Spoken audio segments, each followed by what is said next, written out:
Right, so before we get into any of the breakdown on the Tottenham game, just apologies if there's any background noise like banging in that. Someone's getting work done on the house close to us, so it's not the best, and it's not really anything I can do much about. But the Tottenham and United game, we're going to go through the stuff I've gone through in the Brighton and Sevilla game, and for any other games I do and that in the future, it's going to be the same. It's comparing lineups of what I would have lined up, how Ten Hag lined up, what I thought the score would be, player performances, and then some of the subs that were made and how I would have made them.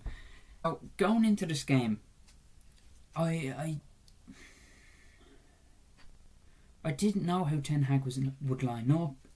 I was sitting there, I was dying to get to see it. I was looking, like I was checking on to see if the lineup was available online, and every time it wasn't, I was like, God, just let me see so I can get shit ready for the video.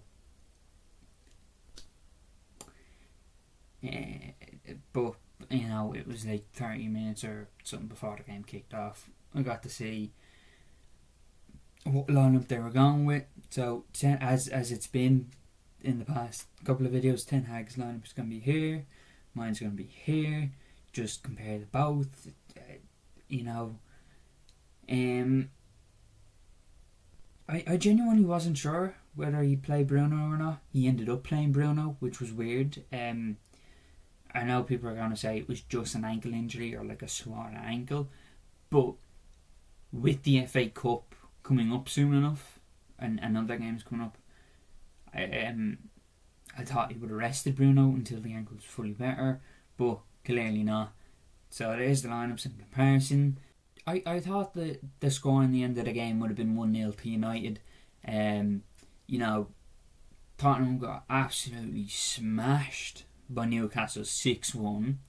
And I think that would have just put a dent in them. Would have just dented their confidence. I didn't think they'd do great in the game. And United haven't had the best track record away from Old Trafford this season. Another thing I just want to say, I don't know how well the teams played all in all, because unfortunately I wasn't able to watch the game, so I'm just basing what I'm going to talk about player performance wise and all that through the highlights. So if I say a player played really bad or should have done better, and someone has seen the match and that player was actually alright, do let me know. Moving on to player performances, I just want to get that out there before I moved on to this. So we're going to talk about 5 players. Now, I was so happy to see Sancho get that goal. In fairness, it was a lovely goal, and it was a lovely ball from Rashford. Nice little clean pass. Quality. And Sancho's finish of it, oh my God, I was so happy to see him score. Not only because, you know, it put United 1-0 up, but because, you know, Sancho hasn't had the best time and has had it pretty hard since joining United. So, you know, just to see him score a goal, and I think it might give him like a little bit more confidence. Rashford, again, there's no surprise, he's been brilliant all season, in fairness to him. Lovely assist on Sancho's goal, and a really nice goal from himself. Again, that just it's kind of what you expect from Rashford at this point. Bruno, oh my days, we could have gone 3. We could have gone 3 up, and he just, all he had to do was just keep that shot down, and it would have been 3 to us. Unfortunately, he didn't. I don't know what he was trying to do, unless he was just getting it high, just so there's less of a chance the keeper getting a hand to it, or someone getting in and, you know, blocking it. I don't know. Again, as I've said in past videos, we can all sit at home and say you should have kept the shot down, you should have done this. But they're making the decisions based on what's happening at that split second on that field with the extra pressure. So we can sit here and say you should have done this, that or the other. But we don't really know what they're thinking of why they did said thing. Let off said pass. Tuck said whatever. Tuck said shot. So I'm kind of starting to worry about these two players because they've been in a video before about their bad performances, and I just hope it doesn't get worse, because if it does get worse, we have a big problem. So the players I'm going to talk about is Wan-Bissaka and De Gea. Again with Wan-Bissaka, it's just more switching off. I don't know what he's been up to recently. Like, Sevilla game, he's switching off. Then he plays in the Brighton game and he's good. And now we're playing Tottenham and he's switching off. I don't know what's happened with him. As I've said, he's been brilliant most of the season. Could it be... I don't know whether it's just he's getting so used to first team football and, you know, there's not that pressure of him possibly being subbed out. You know, because he... Ten Hag's playing Dalot on the left and he has Wan-Bissaka on the right, and then he's playing Luke Shaw in central mid. So the only real fullbacks we have then on the bench are Malacia and Williams. So I don't know whether he's just gotten too comfortable with first team football. I don't know. I really can't understand what's wrong with him, but he's just switching off, and I just worry if that will end up being something that will cause the club to sell him. Which would be sad considering the work he's put in and the improvement he's made, for it to all be thrown away just because he's decided he's going to switch off in a moment. When it comes to clubs and teams like Tottenham, you can't afford to switch off. You really can't. Whereas if it was like a Burnley, I'd be like, you shouldn't be switching off. You know, you shouldn't. I don't think you should be switching off at all once you're in the Prem and at that level of football. But if it was against like a Norwich or a Burnley, you're like, again, you shouldn't be switching off, but it's probably not as dangerous as switching off against Tottenham. David De Gea, oh my Christ, oh my God, De Gea, I don't know what De Gea was doing in that game. Again, I didn't get to see it. I just saw the highlights. And the one highlight that just annoyed me, it didn't disappoint me, didn't upset me, it annoyed me, was Porro's goal. Yes, it was a beautiful strike from Porro. You have to give it to the guy. Brilliant strike. Really nice goal. But De Gea should have got to that. He should have. It wasn't it wasn't like you had to dive anywhere. Because he'd gone to the right.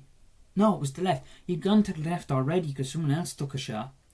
And he's already covering a decent amount of the goal. But he's more on the left side. And, like, yeah, there's no way he didn't see that. There was a gap to the left, which is where Porro's goal came in from. There was no way you could have missed that. There was no way you couldn't have seen that. Right? All he had to do was stick his left hand out and it would have deflected. But what's he done? He stood there and watched it. What are you doing? Like, what do you think's going to happen when De Gea starts switching off? We give out about Wan-Bissaka switching off. We cannot afford for De Gea to start switching off in games. We really can't. Because we don't have a good enough backup to De Gea. Like, the keepers United currently have consist of David De Gea, Dean Henderson, who not only is on loan but I'm pretty sure is injured at the moment, Tom Heaton and Jack Butland. So if De Gea starts switching off and we have to pull him off, the two keepers we have to choose between is Jack Butland and Tom Heaton. Or from De Gea to Heaton or Butland. All because De Gea decides he wants to start switching off. No. Like, what? I don't understand how he didn't save it. He didn't have to jump across the goal. It was just whack your left hand up, mate. Like, I know I've said with the Bruno goal, we can all sit here and complain and that, but we don't know what's going through the player's head and all that. That's a simple thing. I think any United fan who's complaining about it is well in their right to complain about it. It's a very simple goal to stop. Whack your left hand up and you've blocked it. Some of the subs made in this game were weird. Weird subs, right? Sancho was taken off for Martial. Eriksen came off for Fred, which I don't have a problem with. As I showed in the part where I showed the lineups, I would have started Fred. Eriksen looked fairly tired in the Brighton game. Just give him a bit more rest. Maybe play Fred for the first 45, 60 minutes and then whack Eriksen on as well. I would have done. But, Wan-Bissaka for Malacia, I understand. Again, as I said, Wan-Bissaka was switching off. Kind of needs him to go out there cover. Anthony for Weghorst. Did he put Weghorst up front and then have Rashford and Martial on either side of him? Again, if you saw the game, let me know if that's what happened, because as I said, I didn't get to see the game, but that's the only way I can logically see him using Weghorst with players that are already on the field. Yeah, some of them were weird. Some of them I wouldn't have made. And talking about ones I wouldn't have made, these are the subs I would have made. Wan-Bissaka for Malacia. Again, I probably would have started Malacia. Oh no, I had Malacia out on the left over the low. So I would have, if he went up with the lineup I went with, he would have had the low to cover. But obviously not, because the back four that he played were pretty solid against Brighton. So why fix it? I understand that. Wan-Bissaka for Malacia anyway, makes sense. Lindelof for Williams is what I would have done. And then I would have pushed Dalot into central back, so it'd be a centre back pairing of Dalot and Shaw. Now you might have some people going, well, Dalot doesn't play centre back, why would you do that? Why wouldn't you just keep Lindelof on? Yada yada yada. Lindelof was on a yellow, and I realistically don't think we can risk him getting a red and possibly missing a game, which I think still happens. Or is that just cup games? And no, I'm pretty sure that's for the Prem as well. I'll double check while editing the video, and I'll let you know whether I'm right or not. But I just wouldn't have risked him.